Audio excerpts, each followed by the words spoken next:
la economía, indicadores, criptos y tus finanzas.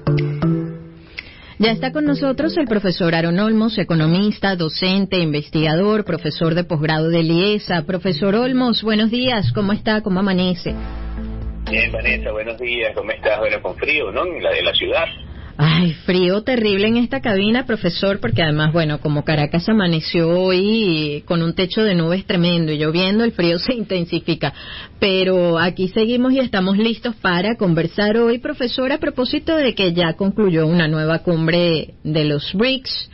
Y bueno, pareciera que no hubo mayor avance, sobre todo en una de sus principales premisas u objetivos, pudiésemos decir así, que es establecer un sistema de pagos transfronterizos para el comercio y la inversión, que de hecho llevan muchísimo tiempo discutiendo, pero ¿cuál es el balance y cómo está hoy por hoy ese bloque en particular, profesor? Recordando además, por favor, quiénes lo integran. Bueno, sí, recordemos que BRICS es un bloque de países, originalmente pues integrado por los países que generan su acrónimo, pues en este caso Brasil, Rusia, India, China y Sudáfrica.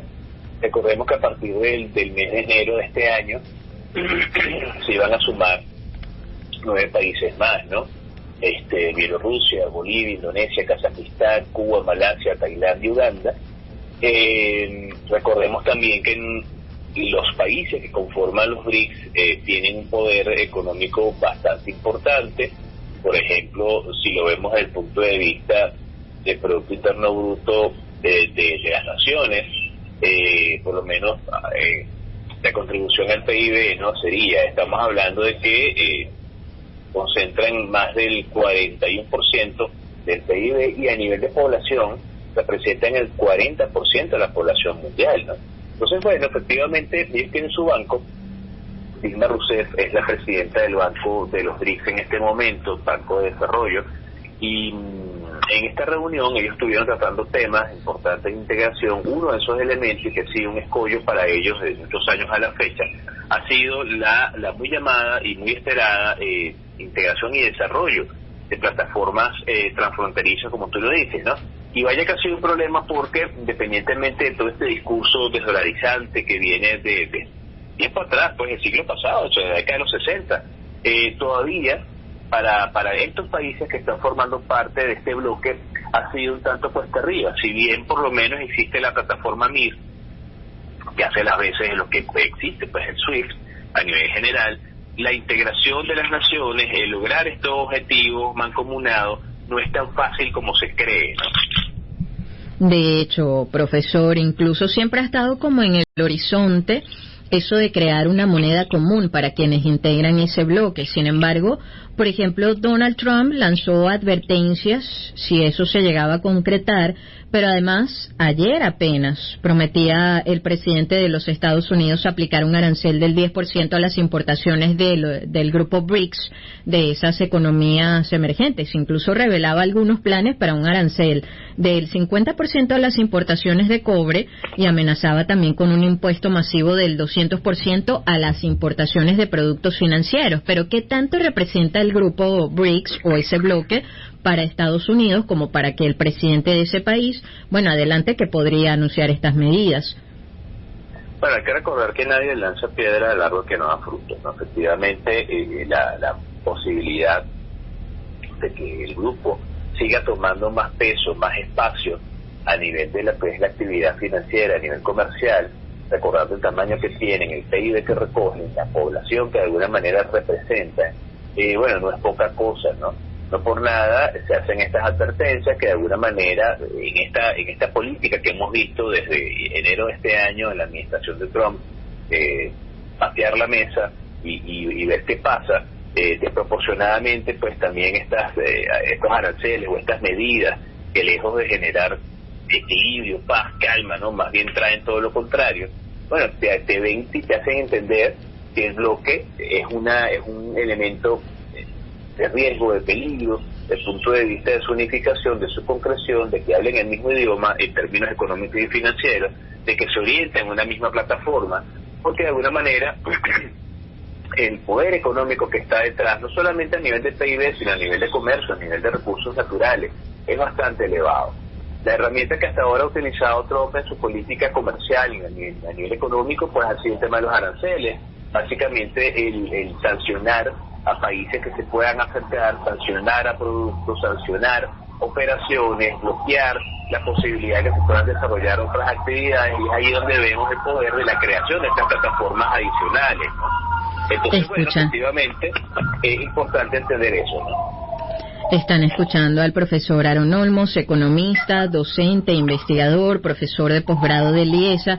Y si hacemos un ejercicio hipotético, profesor, por ejemplo, ¿cuáles serían los beneficios de que a través de los BRICS se pueda crear ese sistema de pago transfronterizo, y cuáles serían los obstáculos o los riesgos incluso de que ello ocurra?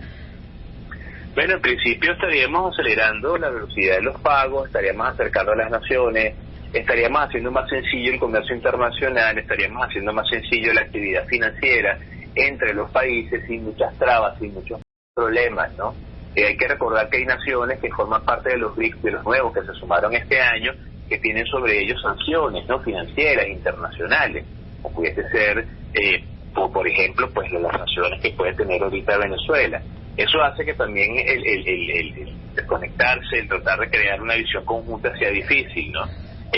Obstáculos, bueno, pues las propias sanciones, barreras desde el punto de vista, ¿cómo se llama?, de implementación tecnológica, ponerse de acuerdo los bancos centrales, unificación de políticas monetarias y cambiarias, posibilidad de que los bancos centrales puedan tener una convertibilidad de sus propias monedas a gran velocidad. Lastimosamente, en estos momentos, en función de su objetivo que está planteando, que es tener una plataforma común, siguen teniendo un tipo de cambio con el dólar, para poder establecer sus operaciones, ni poderse entender. Entonces, rublo dólar, rupia dólar, real dólar, sí, para poder hacer sus operaciones. El objetivo es tener intercambio entre sus propias monedas y puentear esto hacia una moneda única que ya existe como tal. Sin embargo, hemos visto que implementar el tema de una moneda única en economías no es tan fácil como se piensa. Otra vez hay que decirlo, recordemos en 1999 la creación del ECU, luego el euro, la implementación de una política económica a nivel monetario, comercial y cambiario unificada no es fácil. Las economías de los países son diferentes, la idiosincrasia es distinta también. Entonces, bueno, estos elementos hay que tomarlos en consideración. Si bien se está trabajando y orientándose hacia eso, no es algo que a la vuelta de 15 días, final de año 2025, quizás vayamos a tener esto como una realidad. Profesor, ¿y qué representa para los BRICS e incluso para el propio Estados Unidos, a partir de análisis que se han ofrecido recientemente sobre lo que ha bajado el precio del dólar en los últimos años, y a raíz además de la asunción al poder de nuevo a la presidencia de los Estados Unidos de Donald Trump? Ha caído, bueno, a mínimos históricos. ¿Cómo pudiese beneficiar eso a los BRICS? ¿Y por qué hay quienes refieren, profesor, que quizás, lejos de lo que uno pueda pensar, eso pudiese resultar conveniente para Donald Trump?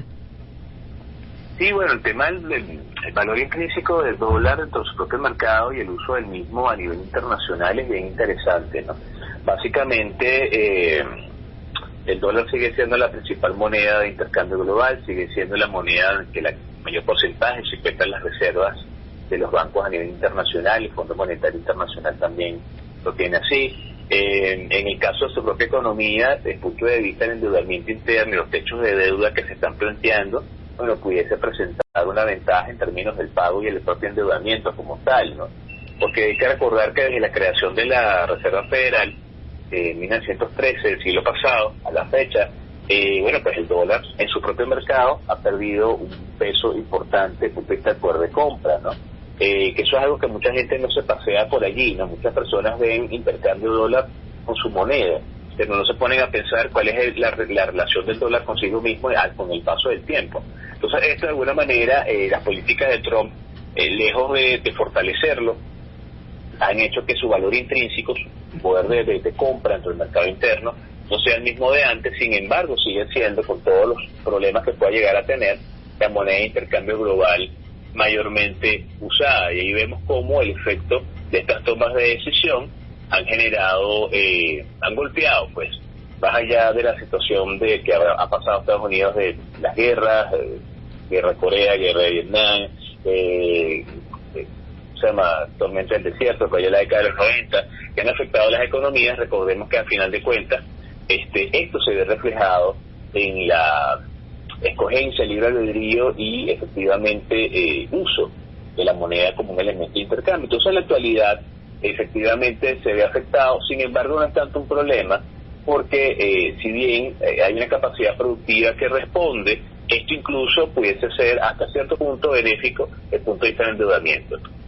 Escuchan al profesor Aaron Olmos, economista, docente, investigador, profesor de posgrado de IESA. ¿Qué tanto China, profesor, y además sabiendo, bueno, que ha sido el principal rival de Estados Unidos en términos económicos, ya vimos todo lo que pasó con la guerra arancelaria, pero qué tanto China pudiese aprovechar o capitalizar esos precios bajos que está registrando el dólar estadounidense y quizás el del yuan? Bueno, de hecho el yuan a nivel internacional también tiene una propia plataforma de intercambio. Recordemos que una de las grandes estrategias de China a lo largo de su historia ha sido el endeudamiento financiero con el resto del mundo, y de alguna manera, y eso es interesante, pero también habría que ver la situación del euro, ¿no? El euro suele estar siempre más fuerte que el propio dólar, ¿no? Sin embargo, por convención global, se asume que es el dólar el elemento de intercambio, y más allá de las circunstancias que puedan estar detrás de del valor intrínseco de la moneda, se sigue trabajando en función incluso de que el propio dólar siga estando fuerte a nivel internacional. China, en definitiva, está desarrollando su propia política hacia el exterior. Sin embargo, por los momentos, y han sido muy recelosos con el uso de su moneda, siguen utilizando el dólar como moneda fuente para hacer operaciones internacionales. Desde el propio BRICS están tratando de impulsar, y de hecho uno de los principales ganados a la idea junto con Rusia de poder tener esta plataforma integradora, pues es China, y donde de alguna manera el yuan funja como un rol particular, pero hay países que no quieren cambiar un dólar por un yuan, sino tener algo en común. Entonces, de alguna forma, el tema del valor intrínseco de las monedas y el poder de respuesta que hay detrás es muy importante para entender hacia dónde van las economías globales, ¿no?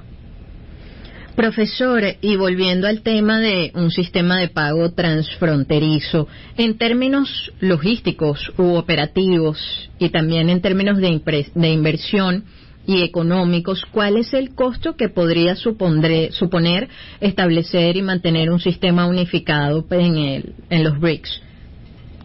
Mira, en principio, costo de implementación, adecuación de plataformas, si bien no es tan complicado en la actualidad, bueno, imagínate poner de acuerdo no solamente 5 países originarios, sino bueno, los 9 que se sumaron ahora en enero y toda la situación financiera que está detrás, ¿no?